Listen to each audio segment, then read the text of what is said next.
안녕하십니까, 약들약의 고약사입니다. 오늘은 여성 영양제에 관한 몰아보기 내용인데요. 철분이 과연 여성에게 필요한지, 그리고 얼마나 먹어야 되는지, 다낭성 난소, 여성 탈모, 그리고 임신 준비를 위해서 꼭 필요한 영양제들 다 정리해봤습니다. 같이 한번 보시죠.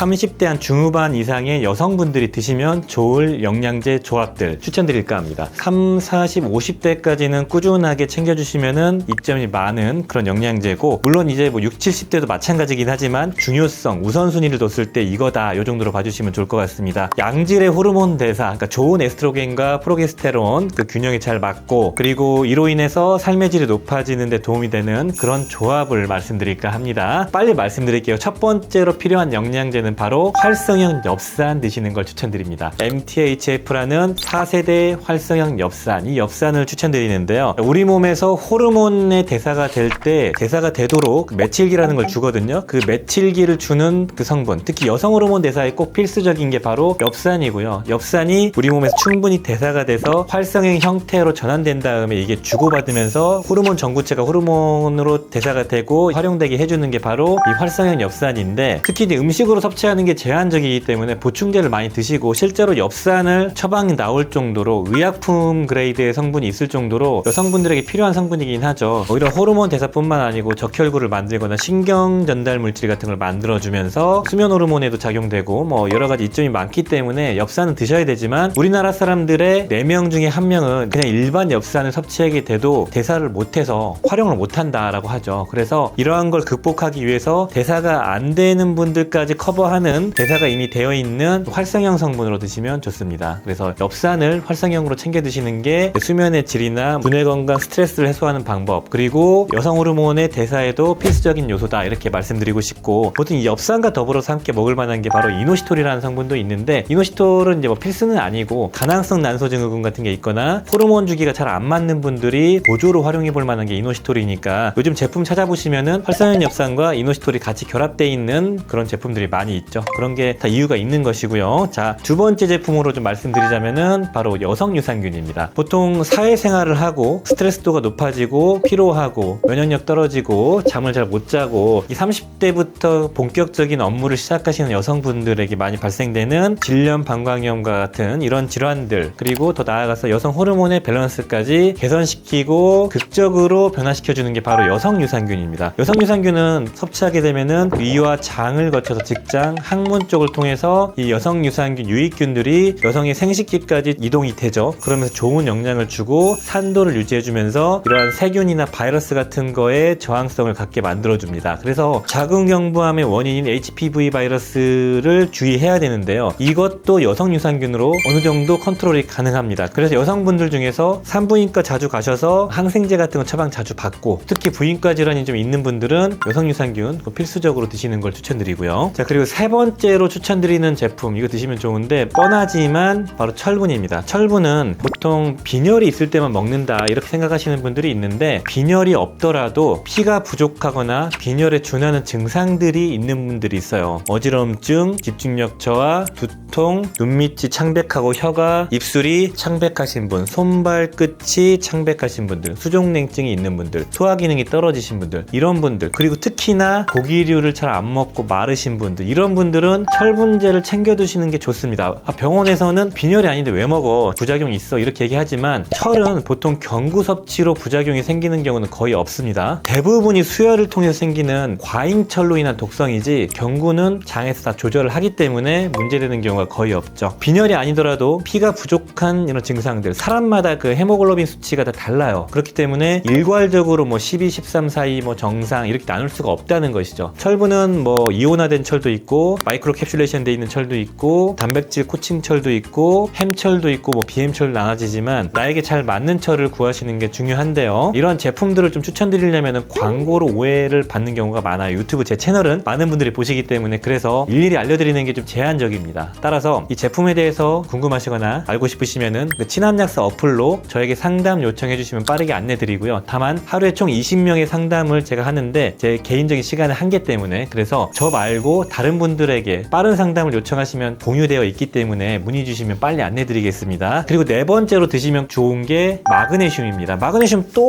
왜 또 마그네슘이야 이렇게 하시겠지만 제가 오마비를 강조했던 것처럼 마그네슘 되게 중요한데 특히 여성분들에게 정말 중요합니다. 여성분들이 남성보다는 조금 더 수면 장애도 좀 높고 그리고 이런 스트레스로 인한 호르몬의 변화도 크기 때문에 이런 스트레스를 교정하는 그리고 수면의 질을 높이는 그리고 피로 회복에 좋은 마그네슘을 섭취할 필요성이 남성보다 전 여성이 더 중요하다고 생각합니다. 그래서 여성분들 중에서 잠 잘 못 주무시고 근육이 잘 뭉치고 막 두근거리고 잠이 들지 않는 분들 그런 분들은 마그네슘 꼭 챙겨주시길 바랍니다. 약들약. 자, 오늘은 우리 다식 약사님과 함께 철분에 대해서 얘기를 할 거예요. 철분, 여성 탈모에 도움이 되는지, 어떤 분들이 드셔야 되는지, 그리고 철분의 종류, 부작용 등등등 다 얘기를 할 거예요. 약사님, 소개 좀 부탁드리겠습니다. 안녕하세요. 박약다식 박소윤 약사입니다. 인스타그램에서 다식 약사로 활동하고 있습니다. 다식 약사님의 어떤 특징? 근거가 없는 거는 얘기하지 않는 주의이기 때문에 상당히 신뢰할 만한 내용이다. 이렇게 봐주시면 될 것 같습니다. 자, 철분에 대해서 얘기를 할 건데, 여성분들 철분이 많이 필요한가요? 필요한 분들이 있죠. 그쵸. 근거가 없는 거는 얘기를 못 하시는 약사님이셔서 제가 얘기하자면 우리 영양요법을 하는 약사들 입장에서는 필요합니다. 되게 드라마틱하게 좋아지는 경우가 많이 경험을 하고 실제로 여성분들이 다크서클이 진하고 식사가 좀 부실한데 비타민 먹어도 피로가 안 풀리고 수족냉증이 있고요. 혀가 막 창백하고 손끝이 창백하시고 소화가 안 되는 분들 이게 교집합이 많을수록 철분을 드렸을 때 증상이 상당히 좋아지는 경우가 많이 있어요. 그래서 이런 분들에게 철분을 드리면은 상당히 도움을 줄 수 있습니다. 제 주장입니다.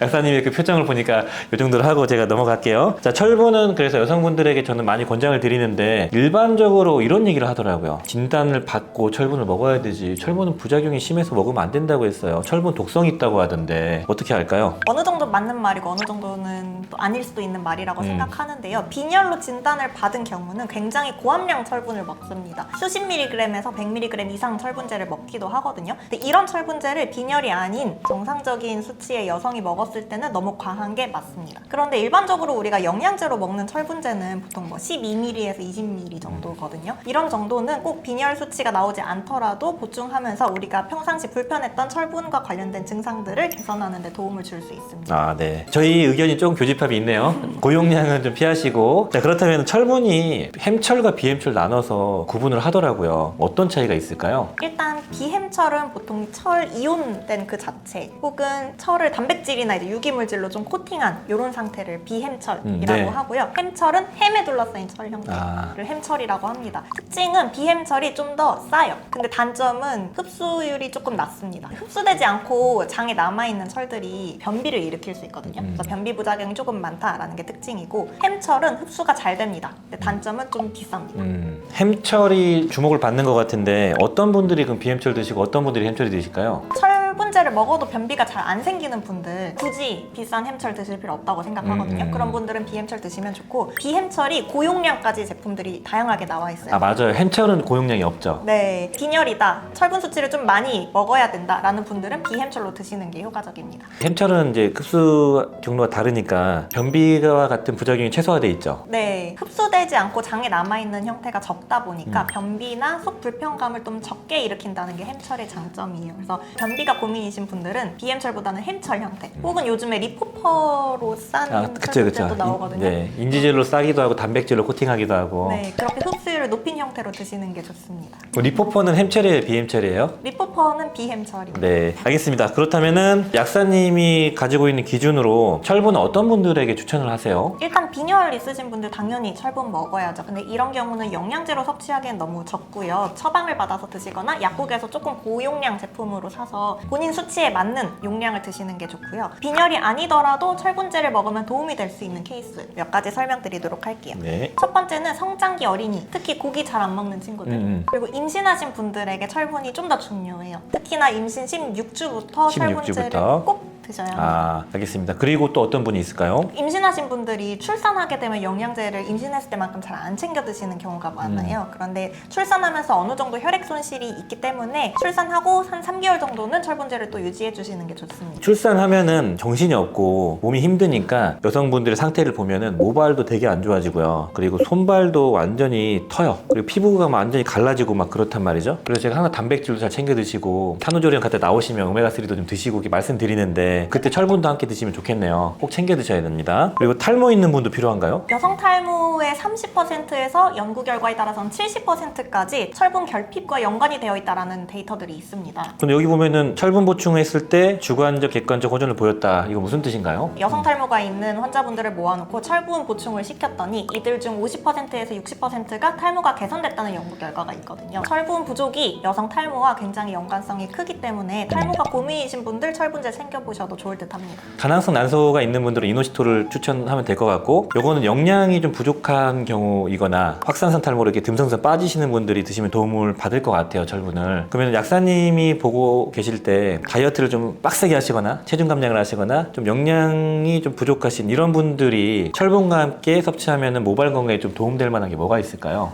저는 그런 분들 철분에 추가적으로 챙기고 싶은 영양제가 있다 할 때 약국 판시디를 좀 추천드립니다. 약용 효모. 그리고 그 판시딜이 사실 의약품 그레이드이기 때문에 가격 빼고는 선택을 안 할 이유가 없죠. 판시딜이랑 동일한 구성인데 보다 저렴한 다른 회사 제품들도 있어요. 아무래도 광고하다 보니까 광고 비용이 조금 더 있어서. 그 얘기하고 싶어서. 예. 저도 동의합니다. 광고가 많이 되는 제품보다 약사님께 상담해가지고 동일한 스펙의 의약품에 같은 걸 고르시는 게 나은 것 같거든요, 저도. 물론 이제 판시딜을 원하는 경우는 그거예요. 우리 부모님이 이거 좀 가져와 했을 때 다른 걸 가져가면 싫어하십니다. 그때 빼고는 저도 약사님 말씀처럼 의약품 같은 성분의 다른 제품으로 좀 저렴한 걸 고르셔도 똑같다, 이렇게 말씀드리고 싶네요. 피곤하고 집중이 안 되는 사람도 필요합니까? 네, 철분이 결핍됐을 때 나타나는 증상들 중에 비타민을 먹어도 피곤하거나 아니면 집중이 잘 안 되고 산만하고 이런 경우도 있잖아요. 그럴 때도 철분을 시도해 볼 수 있는데요. 제가 최근에 집중력이 너무 떨어진 것 같아서 ADHD 검사를 받았거든요. 그게 뭐라고 결과가 어떻게 나왔습니까? 결과는 아니래요. ADHD는 아니에요? 아니래요. 그래서 제가 성인 집중력 결핍에 도움이 될 수 있는 영양제들을 한번 쫙 찾아봤어요. 근데 가장 먼저 권장하는 게 철분, 아연, 비타민 D가 결핍되어 있으면 그걸 채우는 게 성인 집중력 결핍의 첫 번째 해결책이더라고요. 그럼 요약하자면은 빈혈 진단 받으신 분 당연히 드실 거고, 성장기 어린이, 임산부, 수유부, 탈모가 있는 분들도 건강 유지 목적으로 좀 채워보는 시도 괜찮을 것 같고요. 그다음에 피곤하고 집중 잘 안 되시는 분들 철분이 필요하신 것 같아요. 철분을 먹게 되면 변비 생긴다, 유장장애 있다, 그런 거 외에 좀 주의해야 될 부작용이나 그런 거 있을까요? 철분과 같이 먹으면 안 되는 약들이 일부 있어요. 항생제 중에 플로로키놀론 계열, 테트라사이클린 계열. 어려운 거, 예. 그러니까 일부 항생제들은 칼슘, 마그네슘, 철분제랑 같이 먹을 수 없습니다. 이럴 때는 보통 약국에서 약사님이 복약지도 해주실 때 칼슘제 같이 먹지 마세요, 이렇게 말씀을 해주실 거예요. 그런 것들 간격을 2시간에서 4시간 정도 두고 드시면 좋습니다. 그건 어떻게 생각하세요? 비타민 C랑 철분을 같이 먹으면 흡수율이 높아진다. 그거 너무 옛날 얘기예요. 우리 그거 약대 다닐 때 배웠던 건데 왜 그러세요? 제가 약대 다닐 때는 안 배웠어요. 진짜? 먹으면 안 되는 건가요? 이게 아주 틀린 말은 아니에요. 근데 아까 전에 햄철과 비햄철이 있었는데 비햄철 중에서도 이온 형태로 되어 있는 무기염 형태가 있고 이렇게 둘러싸인 철분 형태가 있는데요. 요즘에는 이온 형태로 되어 있는 철분제를 영양제로는 잘 안 씁니다. 안 쓰죠. 예. 요 이온 형태로 되어 있는 철분제는 흡수될 때 비타민 C가 조금 더 흡수가 잘 되는 이가철 형태로 바꿔줄 수가 있는데 이온되지 않은 형태로 흡수되는 애들에게는 영향을 주지 않아요. 그 좋은 애들은 코팅돼 있으니까 네, 비타민 C 영향을 안 받겠네요, 별로. 네, 그래서 회로바이오를 처방받아서 먹는 경우가 아니라면 저는 요즘 영양제는 그닥 영향이 없다라고 생각을 하고요. 실제 2021년 영국 소화기 협회 가이드라인에서 이제 비타민 C랑 철분제 병용을 권장하는 건 그만한다라고 발표를 하기도 했습니다. 예전에는 무기철이 많았으니까 그랬는데 요즘에는 굳이 뭐 이런 거네요. 네. 저는 그게 좀 걱정도 됐었거든요. 이게 철분 자체도 사실은 먹다 보면은 위장에 좀 부담이 되는 경우가 있는데 맞아요. 비타민 C 크잖아요. 비타민 C와 철분은 같이 먹을 필요 없다. 네. 이 인증 받으면 될까요? 네. 알겠습니다. 칼슘이나 미네랄들은 어때요? 칼슘제랑 철분제랑 같이 먹으면 흡수가 줄어들 수 있는 게 맞긴 합니다. 그런데 그게 꽤 많은 용량을 먹었을 때 유의미하게 억제가 되거든요. 칼슘 같은 경우 800mg 이상을 먹었을 때 철분제의 흡수를 억제하게 되는데 요즘 칼슘제 800mg 이상 먹는 사람 없습니다. 골다공증 때문에 탄산칼슘 고용량 처방받는 거 제외하고 못 봤던 것 같네요. 그래서 일반적인 영양제 수준 칼슘제 드시는 경우에는 엄청 조심하실 필요는 없다. 네. 그런데 간격을 둬도 나쁠 건 없죠. 이왕이면은 뭐 간격 두는 것도 좋지만 굳이 그것 때문에 스트레스 받을 필요는 없다. 그렇다면은 철분 섭취할 때 흡수율 높이는 뭐 꿀팁이 있을까요? 철분제 먹고 변비가 생겼다라는 분들, 팔로워 분들께 제가 자주 알려드리는 꿀팁인데요. 철분제를 우리가 하나를 먹으면 혈중 철분이 올라가잖아요. 그러면 우리 몸에서는 이제 철분이 충분하네 라고 생각해서 오늘부터 내일까지 추가적으로 철분 흡수하지 마 라고 신호를 보냅니다. 그래서 추가적인 흡수를 일정 기간 동안 억제하게 돼요. 그래서 오늘 철분제 먹으면 내일 먹은 철분제는 흡수율이 확 떨어지게 됩니다. 그렇다 보니 오늘 내일 것까지 몰아서 먹고 내일은 쉬고 그 다음날 다시 이틀치를 먹고 그 다음날 쉬고 이렇게 격일로 몰아 먹었을 경우에 흡수율이 올라가고 부작용은 줄어들고. 네, 흡수되지 않은 철분이 없다 보니 부작용은 줄어들고 그래서 변비가 감소한다는 데이터가 있어요. 재밌네요. 그러면은 이틀 간격으로 주기로 섭취해보는 시도해보셔도 좋을 것 같습니다. 꿀팁이네요. 약들약. 여성분들의 고민, 다낭성 난소증후군이 무엇인지 알아보고 여기에 도움을 주는 검증된 영양제를 말씀드리겠습니다. 다낭성 난소증후군이라 함은 난포가 잘 배란되지 않고 미성숙된 상태로 퇴화되는 그런 게 계속 반복되는 그 과정에서 나타나는 무월경, 무배란, 체중 증가, 고안드로겐 혈증, 털나고 목소리 굵어지고 이런 증상들이 바로 다낭성 난소증후군입니다. 난포가 퇴화가 계속 되고 배란이 안 되니까 또 호르몬이 작동돼가지고 난포가 또 자라나다가 퇴화되고 이게 계속 반복되니까 난소의 낭종들이 여러 개가 이제 보인다고 하더라고요. 그래서 다낭성 난소증후군이라고 하는데 이 다낭성 난소증후군의 원인을 한번 알아보자면 그냥 간단합니다. 전문가들은 시상하부, 뇌하수체, 난소의 호르몬 축이 깨지면서 문제가 생기면서 발생된다고 하는데 그런 거 아실 필요가 없고 그냥 에스트로겐 호르몬 과잉으로 프로게스테론 호르몬이 줄어들면서 상대적인 과잉으로 발생되는 게 바로 다낭성 난소증후군입니다. 자, 그렇다면은 에스트로겐 과잉의 원인이 무엇인지 알아야 우리가 대응을 할 수가 있겠죠. 에스트로겐 호르몬이 이렇게 과잉이 되는 이유는 첫 번째는 우리 몸에 인슐린 저항성이 생겨서입니다. 인슐린 저항성, 바로 인슐린이 잘 작동되지 않는 그 민감도가 좀 떨어지면서 둔감해진 상태가 바로 우리 몸에 인슐린 저항성이 생겼다고 하는 건데 이런 인슐린 저항성이 생기면은 우리 몸의 에스트로겐 레벨이 올라갑니다. 보통 다낭성 난소증후군이 있는 여성분들의 한 70% 정도가 인슐린 저항성이 있다고 할 정도로 밀접한 관계가 있다고 보면 되고 예전에는 그냥 호르몬 쪽이 문제가 생겼다 그냥 어떤 이유는 모르겠지만 그렇게 봤는데 요즘에는 이런 인슐린 저항성과 밀접하게 다낭성 난소증후군을 연결을 시키고 있습니다. 이러한 인슐린 저항성을 유발하는 원인은 탄수화물이나 당을 많이 먹는 식사 패턴 그리고 잦은 야식을 하거나 간헐적 단식을 하지 않고 그리고 불규칙하게 식사를 계속 먹었을 때도 우리 몸에 인슐린이 계속 나오기 때문에 나중에 인슐린 민감성이 떨어지겠죠. 그리고 운동이 부족하거나 만성염증이 있거나 마그네슘 크롬 같은 이런 성분들을 잘 섭취하지 못하거나 이럴 때 그리고 스트레스를 많이 받을 때 인슐린 민감성이 떨어지게 됩니다. 자, 그리고 두 번째 에스트로겐 과잉이 되는 원인 이 두 번째 원인은 스트레스를 많이 받고 너무 피곤할 때 발생되는 건데 20, 30대 여성분들도 아마 여기에 많은 이유가 해당이 될 거예요. 이거는 엄밀히 따지면은 에스트로겐 레벨이 높아진다기보다는 프로게스테론 레벨이 떨어지는 균형이 좀 깨지는 경우이거든요. 예전에 말씀드렸던 그 부신 피로가 발생되면은 너무 스트레스 많이 받고 피곤하면은 부신에서 코티졸이라는 호르몬이 나오는데 이 코티졸이라는 호르몬이 많이 나오게 되면은 프로게스테론 합성 경로랑 코티졸 합성 경로가 유사한데 이게 뺏기는 현상이 발생된다고 말씀드렸죠. 그러니까 우리 몸이 코티졸이 더 필요한 급한 상황이기 때문에 프로게스테론 합성량을 좀 줄이고 우리 몸에서 코티졸을 더 합성을 하게 되는 겁니다. 그래서 프로게스테론 레벨이 더 떨어지고 에스트로겐이 상대적으로 과잉인 상태가 되는 거죠. 우리 몸의 그 난소에서만 프로게스테론이 합성되는 게 아니고 이렇게 부신에서도 프로게스테론이 합성이 되거든요. 이렇게 상대적 격차가 생기면서 이로 인해서 다낭성 난소증후군 등이 발생될 수가 있습니다. 자, 그리고 세 번째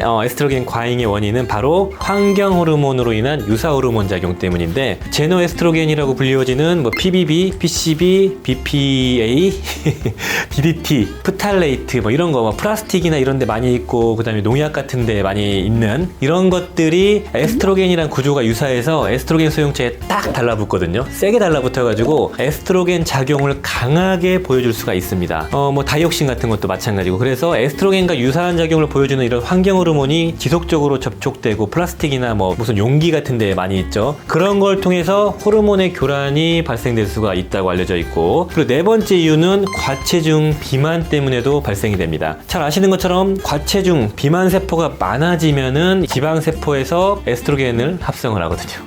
완전 웃기죠? 그래서 우리 여성 호르몬이 나오는 곳이 난소랑 부신과 이런 지방 세포에서도 분비가 됩니다. 비만일수록 인슐린 저항성도 커지고 이런 에스트로겐 호르몬 수치도 높아질 수가 있기 때문에 다낭성 난소 증후군이 있는 분들은 좀 운동을 열심히 하고 살을 빼는 게 중요합니다. 그리고 다섯 번째 이유는 장의 기능이 떨어졌을 때도 발생될 수가 있는데요. 에스트로겐이 잘 아시는 것처럼 간에서 처리를 해서 대사를 시키고 그게 담즙으로 배설돼서 장으로 내려와서 필요한 거를 대사를 해서 재흡수를 하고 이런 과정들이 일어나는데, 장내 환경이 문제가 생기거나 장의 운동이 좀 떨어질 때는 과잉해서 에스트로겐을 흡수할 수가 있기 때문에 에스트로겐 과잉증을 유발할 수가 있는 거죠. 그리고 여섯 번째는 간 기능에 문제가 생겼을 때도 발생이 되는데, 우리 몸에 에스트라디올이나 에스트론 같은 에스트로겐이 우리 몸에서 대사가 될 때는 간에서 여러 과정을 거쳐서 대사가 됩니다. 이때 유익한 에스트로겐과 나쁜 에스트로겐으로 좀 분배가 되는데, 그때 특정 효소가 관여를 하거든요. 근데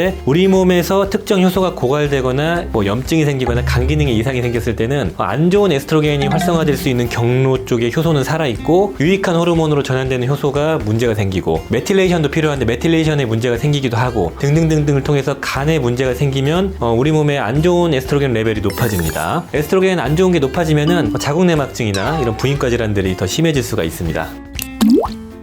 병원에서는 이런 게 나타나면은 이제 호르몬 치료를 하게 되는데, 도움이 되는 영양제도 한번 알아보면 좋겠죠. 이런 호르몬을 사용해서 치료하는 거에 대한 좀 부담감이 있으시기 때문에. 근데 이제 병원 진료가 가장 우선이고요. 여기에 이제 영양제는 보조로 활용하셔야 되지만 어느 정도 검증된 이런 다낭성 난소 증후군에 도움을 줄 수 있는 영양제를 한번 알아보겠습니다. 이런 영양제는 어떤 기준으로 좀 골라야 될까요? 어떤 게 목표일까요? 에스트로겐 과잉을 조절하면서 인슐린 저항성을 개선시키는, 그리고 그런 원인을 제거하는 게 가장 적합한 영양제겠죠. 그래서 가장 연구가 많이 이루어지고 검증된 영양제 첫 번째를 말씀드리자면 바로 미오이노시톨입니다. 이 미오이노시톨은 국내에 시판되는 대부분의 이노시톨은 다 미오이노시톨이거든요. 그러니까 이노시톨 그냥 고르시면은 그게 미오이노시톨입니다. 여러 가지 형태의 이노시톨 중에서 미오이노시톨이 우리 몸에 이노시톨 트리포스페이트로 전환되면서 이게 인슐린 신호의 세컨드 메신저로, 그러니까 신호 전달 물질로 작동되고 난포 자극 호르몬인 FSH, 이 호르몬의 신호 전달 물질로 활용되기 때문에, 그래서 난포를 빨리 배란시키는 작용을 해주는 거죠. 그래서 미오이노시톨 같은 경우는 인슐린 저항성도 개선시키고 동시에 배란도 촉진할 수 있는 그런 기능이 있고, 난자의 기능 자체를 강화시켜 줄 수 있는 성분으로 알려져 있습니다. 실제로 되게 많은 임상 데이터가 있고요. 이를 통해서 뭐 고안드로겐 혈증도 개선시키고 프로게스테론 레벨도 올려주는 여러 가지 유익한 점이 발견되고 있고, 보통 이제 미오이노시톨은 저는 개인적으로 1000에서 3000ml 정도를 이제 섭취하라고 이제 말씀드리고 있고, 임상 데이터 기준으로 최소한 3개월 정도 꾸준하게 섭취했을 때 고안드로겐 혈증이 낮아지고 인슐린 저항성이 개선되고 에스트로겐 레벨이 교정이 되는 그런 효과를 볼 수 있다고 알려져 있습니다.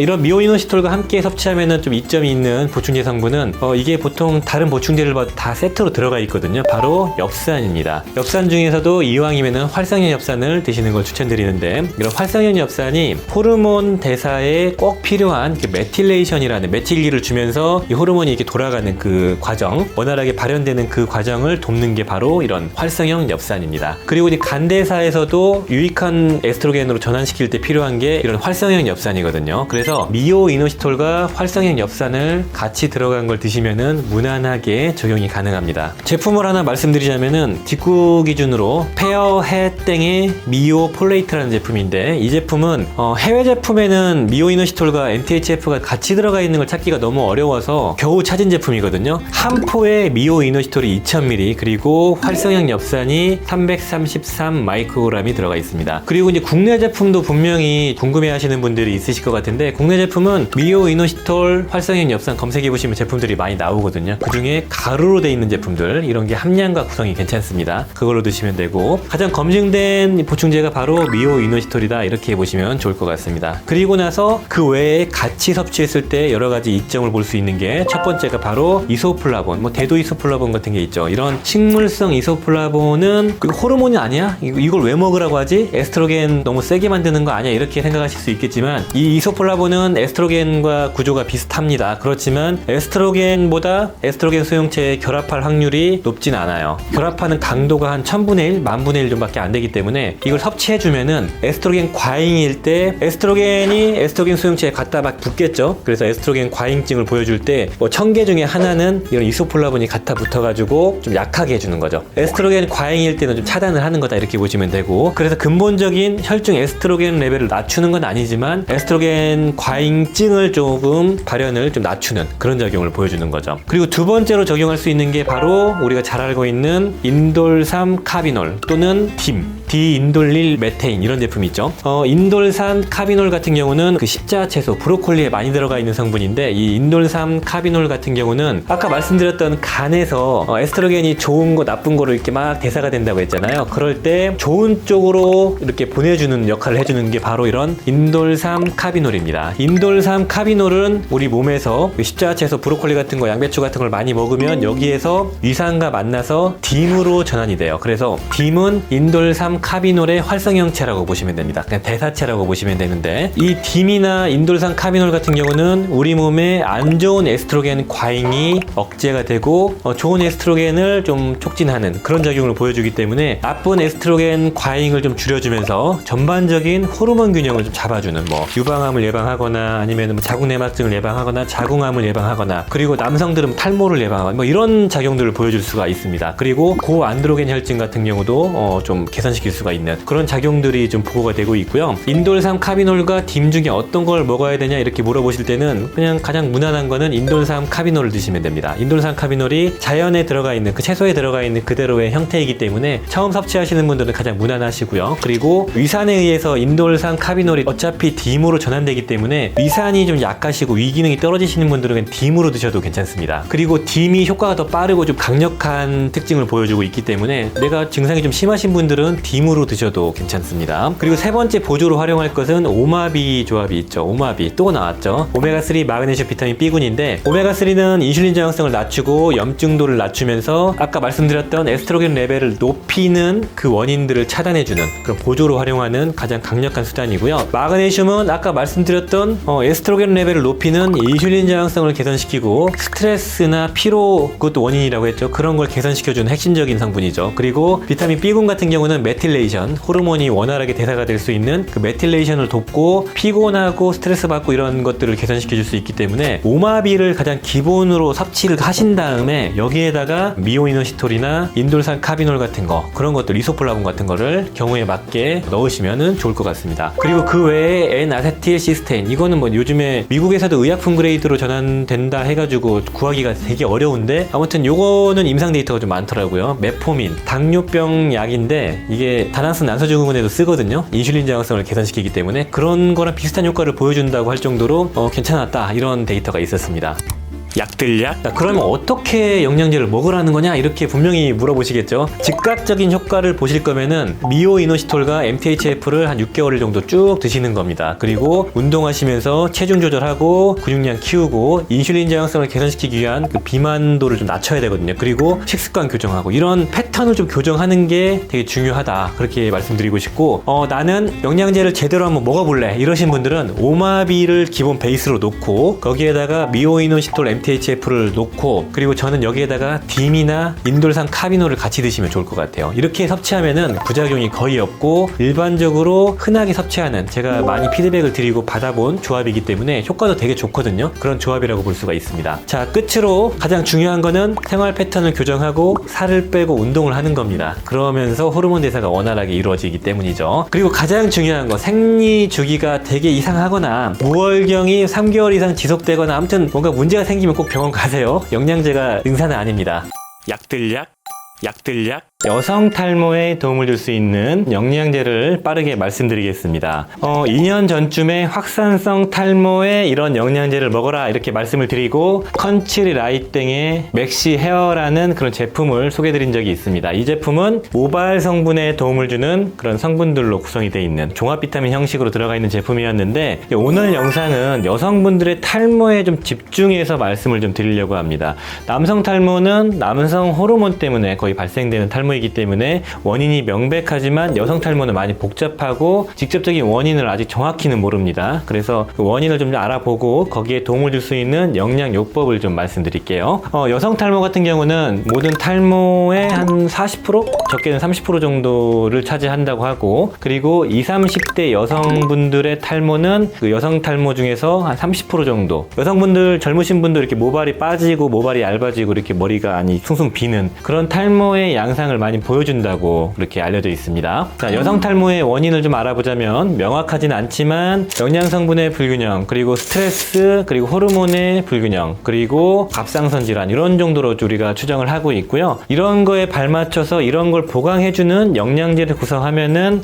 극적인 도움을 받을 수가 있거든요. 자, 바로 본론으로 들어가서 영양제 구성을 말씀드리겠습니다. 자, 첫 번째, 이제 모발의 영양성분으로 공급을 해주는 거죠. 약국에서 판매하는 판시땡 이런 약용 효모가 들어가 있는 제품도 좋고요. 그리고 예전에 영상에서 말씀드렸던 컨츄리 라이땡의 맥시 헤어라는 제품도 좋습니다. 이런 두 가지를 기본적으로 놓고 시작하셔도 되고, 제가 예전에 말씀드렸던 손 리서땡의 기초 영양소, 그리고 손 리서땡의 칼슘 마그네슘 말레이트, 이 두 가지를 같이 드셔도 모발에 꼭 필요한 비타민과 무기질을 충분하게 채울 수가 있거든요. 그리고 모발에 좀 특화된 거는 컨츄리 라이땡의 맥시 헤어, 이걸 드시면 되는 거고요. 아무튼 요렇게 종합적인 영양 성분을 구성해주는 게 가장 기본이다 이렇게 보시면 되고, 그리고 두 번째로는 내가 고기를 잘 안 먹고 그리고 근육량이 좀 부족하고 운동량이 좀 부족하고 그러신 분들은 필수 아미노산, 단백질 같은 걸 공급해준다는 차원에서 가든 오브 라이땡의 유기농 단백질, 이렇게 퍼먹는 단백질을 드셔도 좋고요. 이런 퍼먹는 단백질이 많이 부담스럽다 이러신 분들은 솔땡의 필수 아미노산이라는 제품이 있습니다. 이걸 드시면 돼요. 이 필수 아미노산은 단백질에 있는 아미노산들을 이제 분해해가지고 좀 소화가 용이하게 캡슐로 만든, 우리 몸에 꼭 필요한 필수 아미노산만 모아놓은 거거든요. 이런 게 우리 몸의 활력도 만들어주지만 이런 피부랑 손발톱 건강, 모발 건강에도 상당히 도움을 줄 수 있는 성분입니다. 그리고 세 번째로 조합할 수 있는 영양제는 이제 스트레스를 많이 받는 그런 여성분들에게 해당되는 건데요. 바로 판토텐산 비타민 B5 고용량입니다. 이거는 우리 몸에서 스트레스를 많이 받게 되면은 무신에서 무신 호르몬이 나오죠. 그 코티졸이라는 호르몬이 나오는데, 그 호르몬이 많이 나오게 되면은 상대적으로 여성 호르몬이 프로게스테론 합성이 조금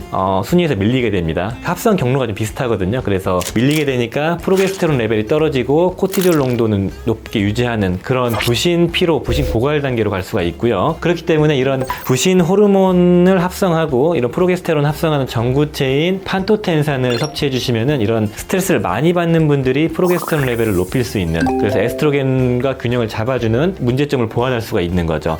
이런 판토텐산 같은 경우는 한 알에 500ml 정도가 들어가 있는데 한 2알 정도 섭취하시면 되고, 제품으로는 자로우 포뮬땡의 판토텐산 500ml짜리를 아침 저녁으로 하나씩 드시면 됩니다. 자, 그리고 마지막으로 가장 중요한 건데, 여성분들 생리전 증후군 PMS 같은 게 있거나 생리불순이 있거나 다낭성 난소 증후군이 있거나 뭐 자궁 내막증이 있거나 자궁 근종이 있는 이런 호르몬 레벨이 안 맞는 이런 분들에게 해당되는, 특히 우리 여성분들이 에스트로겐 과잉인 상태가 많기 때문에 이런 분들은 에스트로겐이 너무 수치가 높으면은 그 우리 몸의 그 고안드로겐 혈증, 남성 호르몬 수치도 높아지거든요. 아이러니하게도. 그래서 털이 나고 모발은 얇아지고 목소리는 좀 컬컬해지고 피부가 거칠거칠해지는 이런 고안드로겐 혈증이 발생될 수가 있고, 이 고안드로겐 혈증이 없더라도 이렇게 호르몬의 균형에 어떤 문제가 있는 시그널들이 포착되시는 분들은 이걸 꼭 드시면 좋거든요. 바로 미오이노시톨입니다. 미오이노시톨 같은 경우는 우리 몸에서 인슐린 저항성을 개선시키면서 이 고안드로겐 혈증 같은 걸 개선시키고 여성 호르몬의 밸런스를 잡아주는 핵심적인 성분이 바로 이런 이노시톨이라고 말씀드렸고요. 이노시톨 같은 경우는 대단히 안전하면서도 검증이 된 임상적으로 데이터가 많은 성분입니다. 그래서 이런 이노시톨과 함께 먹으면 좋은 MTHF라는 활성인 엽산 성분도 있었는데, 이 활성인 엽산은 아까 앞서 말씀드렸던 솔 리서땡의 기초 영양소에 들어있기 때문에 그냥 이노시톨만 들어가 있는 걸 섭취하셔도 무방하고요. 이노시톨만 들어가 있는 제품으로 좀 쓸만한 게 바로 라이프 익스텐션의 이노시톨 1000ml짜리입니다. 다른 제품들은 한 알에 500ml, 많게는 750ml 밖에 안 되는데 얘는 1000ml예요. 그래서 그래서 이노시토를 하루에 2,000에서 4,000 정도 섭취하셔야 되는데 그럴 때 편하죠. 하루에 2알에서 4알 정도 섭취하시면은 채울 수 있기 때문에 부작용은 거의 없이 상당히 검증된 방법으로 내 호르몬 균형을 잡아주는 그런 구성이 될 수가 있습니다. 자, 그렇다면은 이걸 다 먹어도 되는지라고 이제 궁금하실 수가 있겠지만 다 섭취가 가능합니다. 그렇지만 가장 기본적으로 구성하셔야 될 게 아까 종합적인 영양소 구성, 특히 이런 오늘 있었던 게 기초 영양소, 칼슘, 마그네슘 이런 조합에서 마그네슘이나 이런 아연, 그다음 비타민 B군들 이런 성분들이 마그네슘이 특히 이제 호르몬 레벨을 잡아주고 그다음에 스트레스를 낮춰주는 작용이 있고 아연 같은 경우도 모발 건강에 좋고 비타민 B군도 모발 건강에 좋고 비타민 A도 마찬가지고요. 그래서 이런 조합들 자체가 모발 건강과 스트레스를 이겨낼 수 있는 가장 기본 구성이기 때문에 가장 먼저 종합적인 영양소를 구성해주는 게 필요하고요. 여기에다가 내가 단백질이 부족하면은 단백질 보충제, 그리고 내가 스트레스를 많이 받으면은 뭐 태아닌 같은 경우나 이런 아까 말씀드렸던 판토텐산 고용량 요법을, 호르몬 레벨이 막 요동을 치고 있다 그럴 때는 이런 미오이노시톨, 요동을 안 치더라도 그냥 미오이노시톨은 여성 탈모가 있는 분들은 그냥 시도해볼 가치가 있습니다. 끝으로 호르몬 레벨에 영향을 줄 수 있는 과체중, 체지방률이 높은 그런 상태를 개선시키는 노력이 필요하기 때문에, 그리고 인슐린 저항성과 이런 호르몬 레벨에도 영향이 분명히 있다고 제가 말씀드렸죠. 그래서 탄수화물을 섭취량을 좀 줄이면서 운동을 해서 살을 빼고 근육량을 좀 키우는 이런 과정이 꼭 필요합니다. 일회용 용기 사용량을 줄이고 이런 환경 호르몬 같은 게 또 호르몬의 교란을 유발하기도 하기 때문에, 그리고 운동을 꼭 하고 명상 같은 걸 해서 스트레스를 이기고 이런 노력을 안 하시면은 영양제로는 한계가 있겠죠. 그래서 이렇게 외부에서 어떤 노력을 하시면서 이런 보충제를 함께 섭취하면서 시너지를 내는 그런 노력이 필요합니다.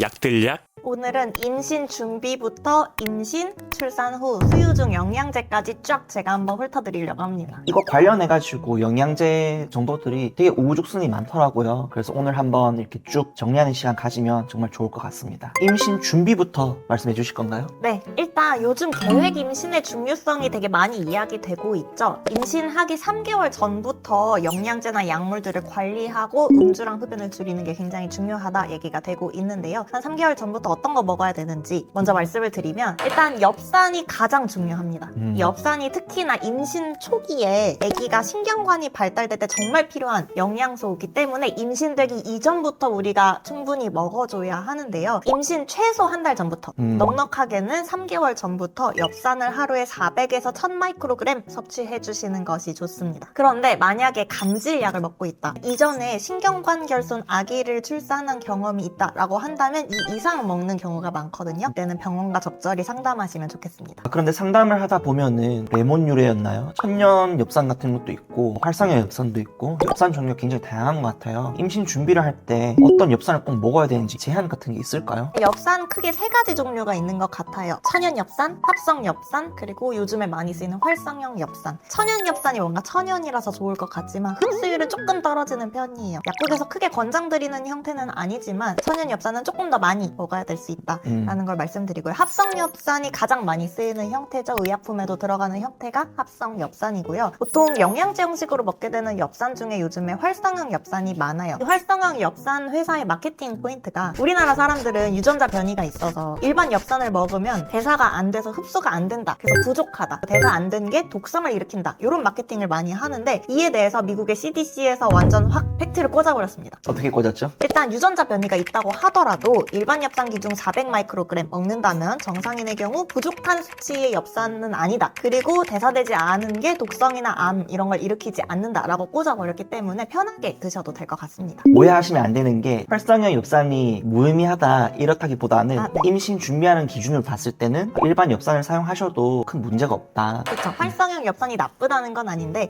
나는 일반 엽산 먹었는데 어떡하지? 이렇게 걱정하지는 않으셔도 될 것 같아요. 네. 또 엽산만큼 초반부터 좀 챙겨야 되는 어떤 성분이 있을까요? 저는 진짜 좋아하는 게 비타민 D. 비타민 D가 어느 정도 일정 혈중 농도에 오르려면 2-3달 정도는 걸리거든요. 그래서 저는 임신 2-3달 전부터 비타민 D도 같이 시작해 주시길 권장드립니다. 비타민 D를 기존에 안 먹고 있던 분이라면 하루에 4000에서 5000 IU 정도 2-3달을 먹어야 정상 혈중 비타민 D 농도를 갖게 되거든요. 처음 드신다면 임신 3개월 전부터 4000 IU씩 매일 드시고, 그 이후에는 하루에 2000 IU씩 줄여서 드셔도 괜찮습니다. 사실 비타민 D가 뼈 건강이나 면역력, 피부 이런 데도 잘 알려져 알려져 있는데 임신과 관련해서는 조산이나 태아 성장에도 굉장히 중요하고 임신 중 혈압 조절 이런 데에도 데이터가 많기 때문에 미리미리 관리하시면 좋을 것 같아요. 요즘에는 옛날에 비해서 임신을 하고 준비를 하는 과정들이 연령대가 약간 좀 높아지다 보니까 난임에 대한 어떤 고민 그런 게 많았던 것 같아요. 그래서 난임에 도움이 되는 그런 성분 어떤 게 있는지도 알려주시면 좋을 것 같아요. 앞서 소개해드린 엽산이랑 비타민 E는 정말 필수고요. 앞으로 소개해드릴 거는 난임뿐만 아니라 그냥 임신 준비에 플러스 알파로 챙기고 싶다라는 분들께서 챙겨주시면 좋을 것 같아요. 그런데 난임과 관련해서 아직 근거가 엄청 많지는 않습니다. 하지만 그 중에서도 그나마 도움되는 정보가 있는 것들을 소개해드릴 텐데요. 남성분에게는 항산화제가 가장 중요하다고 얘기가 되고 있어요. 남성분들 정자의 질이나 운동성 개선에 도움이 된다고 알려져 있는데요. 비타민 D, 비타민 E, 코큐텐, 셀레늄 이런 것들이 도움이 되겠습니다. 또 추가적으로 아연도 같은 부분에 도움이 되니까 남성분들은 이렇게 집중해 주시면 좋을 것 같고요. 여성분들은 마찬가지로 항산화제와 함께 챙겨주시는 것들이 이노시톨, 난소 기능에 이노시톨이 굉장히 중요하다고 알려져 있죠. 이노시톨 많이 챙겨주시고 오메가3도 난자의 질 향상에 도움이 됩니다. 그리고 또 의외로 많이 사용하는 게 아르기닌, 여성에게도 아르기닌을 많이 사용하더라고요. 이미 자체가 운동하는 남자, 남성의 힘 이런 거로 강조가 돼 있어서 여성분에게 아르기닌을 이렇게 챙기라고 하면 여자도 아르기닌을 먹어요? 하시는 경우들이 있더라고요. 이게 어떻게 도움되는지 한번 말씀해 주시면 좋을 것 같습니다. 아르기닌이 혈류를 개선해주는 영양제잖아요. 그렇다 보니 자궁적으로 혈류를 개선해주고 자궁 건강과 착상에 도움을 줄 수 있겠다라는 기대감으로 굉장히 많이 쓰이는 또 난임 영양제 중 하나입니다. 임신한 이후에 또 어떤 걸 챙기면 좋은지 알아보면 좋을 것 같은데요. 임신 초기부터 혹시 챙겨야 되는 성분이 있을까요? 임신 초기에 제일 중요한 영양제는 엽산. 임신 초기까지 꾸준히 드셔주는 게 중요하고요. 최소한 12주까지는 드셔주는 게 좋습니다. 쭉 드셔도 되는데 최소한 12주까지는 엽산을 꼭 드셔야 하고요. 이 시기에 특별히 중요한 거고 그 이후에도 사실 챙기면 더 도움이 됩니다. 먹으면 안 되는 건가 이렇게 오해하지 않고 잘 챙기셨으면 좋겠습니다. 12주부터 특히 아기들 머리 발달이 많이 일어나고요. 눈 발달도 하게 되는데요. 이 머리와 눈에 중요한 게 오메가3죠. 그 중에서도 DHA. 그래서 12주부터 오메가3 섭취해주시면 아이의 눈과 똑똑한 눈의 발달에 도움이 될 수 있을 것 같습니다. 또 요즘 광고를 보다 보면은 식물성 오메가3를 먹어야 한다, 임산부는. 이런 내용들이 있는데 혹시 이거 관련해가지고 좀 말씀해 주실 수 있나요? 식물성을 먹으면 안 된다는 건 아닙니다만 저는 꼭 식물성이어야 하는가라는 데는 의문이에요. 왜냐하면 아직까지는 식물성 오메가3가 좀 더 비싸잖아요. 식물성 오메가3가 중금속 위험이 적고 DHA가 많고 생선 비린내가 안 나서 인부는 이걸 먹어야 된다라고 마케팅을 많이 하는데요. 사실 중금속 위험은 요즘 웬만한 동물성 오메가3도 다 없죠. 그래서 크게 걱정하지 않으셔도 될 것 같고요. 식물성 오메가3는 대부분이 DHA 위주로만 되어 있어요. 근데 저는 임신 중에 적절한 EPA도 중요하다고 생각해서 꼭 식물성을 드셔야 할 이유가 되진 않을 것 같고요. 또 어취가 없는 건 장점이긴 한데 특유의 식물성 오메가3 그 조류 냄새가 있어요. 오히려 품질 좋은 동물성 오메가3를 드시는 게 비린내가 걱정인 분들께는 좋은 선택지가 될 수 있거든요. 그래서 식물성, 동물성 기호에 맞게 고르시면 되겠습니다. 식물성 오메가3가 어취가 안 나는 거지 냄새가 안 나는 게 아닌데 아주 막 퓨어하고 깨끗한 느낌 때문에 냄새도 없는 줄로 알고 계신 경우가 많더라고요. 그리고 요즘에 오메가3 언제까지 먹어야 되냐 이런 이슈가 좀 있었던 것 같아요. 최근 업데이트되는 내용 한번 알려주시면 좋을 것 같습니다. 네, 2024년 10월 오늘 기준으로 약 2달 전에 논문이 새로 나왔어요. 임신 중에 오메가3를 먹은 경우 산후 출혈 위험이 조금 더 높다라는 논문이 발표가 됐는데요. 사실 높은 수치는 아니지만 조심해서 나쁠 건 없잖아요. 그래서 임신 34주부터 오메가3를 끊은 경우에는 산후 출혈이 나타나지 않았다라는 데이터들이 있어서 오메가3를 34주쯤 중단해 주시는 것도 좋은 방법이 될 것 같습니다. 그 외에는 또 혹시 챙겨야 되는 어떤 성분들이 있을까요? 많은 분들이 잘 알고 계실 철분제 정말 중요하죠. 임신 중에 또 아기에게 피가 가야 되니까 적혈구 생성을 막 많이 합니다. 철분이 중요한 시기인데요. 특히나 16주부터는 꼭 철분제를 시작해 주셔야 합니다. 종류가 워낙 많은데 어떻게 우리가 접근해 볼 수 있을까요? 빈혈이신 분들은 고함량 철분제 처방해서 적절히 드시는 걸 더 권장을 드리는데 그렇지 않을 경우에는 자유롭게 약국에서 선택하시면 되는데요. 임신 중에 변비로 고생하시는 분들이 또 많잖아요. 이런 경우에는 행철 형태가 변비 부작용이 적어서 많이 추천드리고 있습니다. 그리고 최근에는 잘게 쪼개서 리포존화한 그런 형태의 인지질로 코팅했는 철분들도 나오더라고요. 햄철처럼 변비를 훨씬 유발하지 않으면서도 흡수가 좋은 그런 형태들이 있으니까 그런 것도 한번 활용해 보시면 좋을 것 같습니다. 그리고 이제 철분 못지않게 중요한 미네랄이 있을 것 같은데요. 어떤 게 있을까요? 임신 20주쯤 넘어가면 아기가 막 마구마구 자라는 시기죠. 그렇기 때문에 아이의 성장에 필요한 칼슘제 보충해 주시는 것이 좋습니다. 국내 권장 섭취량은 700 정도긴 한데요. 보통 영양제 한 3, 400 들어있는 거 많이 권장드리고 있어요. 임신 임신 기간 중 철분이 결핍될 경우 조산이나 저체중아의 위험이 있다고 보고되기도 하거든요. 그래서 잘 챙겨주시면 좋겠습니다. 이렇게 임신 준비부터 임신까지 영양제들 좀 살펴봤는데 출산하고 난 뒤에 산모들이 몸 회복하는 데 도움 될 수 있는 그런 영양 성분들은 없을까요? 임신 중에는 아기를 생각하는 마음으로 정말 열심히 챙겨주시는데 출산하고 나서는 잘 안 챙겨주시는 분들이 정말 많아요. 출산 후에도 어머니들의 건강을 위해서 잘 챙겨주셔야 되는데요. 제가 생각하기에 제일 중요한 건 출산하고 나면 여성 호르몬이 뚝 떨어지죠. 이 여성 호르몬이 뼈속으로 칼슘을 넣어주는 역할을 하잖아요. 그렇기 때문에 출산 후 뼈에서 칼슘이 마구마구 빠져나올 수 있습니다. 이 뼈에 칼슘을 채워줄 수 있도록 칼슘과 비타민 D 섭취를 잘 해주시는 게 중요하다고 생각해요. 어차피 임신 기간 드시잖아요. 출산하고 딱 끊지 마시고 계속 칼슘과 비타민 D는 이어서 드시는 걸 권장드립니다. 기능성으로 이제 인정된 성분이 있죠. 비타민 K2가 있어야 실질적으로 뼈가 붙게 되거든요. 비타민 K2까지 함께 챙기시면 좋을 것 같습니다. 또 챙겨야 할 성분은 없을까요? 모유의 질을 높일 수 있는 영양제가 뭐가 있냐고 많이 물어보시더라고요. 기본적으로 비타민 B군, 오메가3 그 두 가지도 함께 챙겨주시면 엄마의 건강에도 모유의 질 향상에도 도움이 될 것 같습니다. 약들약 필요하시면 저장해 두시고 필요할 때 꺼내 보시고요. 질문이 있으시면 댓글로 문의 주시고요. 깊은 상담은 친한약사 어플로 문의 주시고요. 멤버십도 운영되고 있으니까 많은 관심 부탁드리겠습니다. 오늘 영상이 도움이 되셨다면 좋아요, 구독 부탁드리겠습니다. 감사합니다. 빠이요.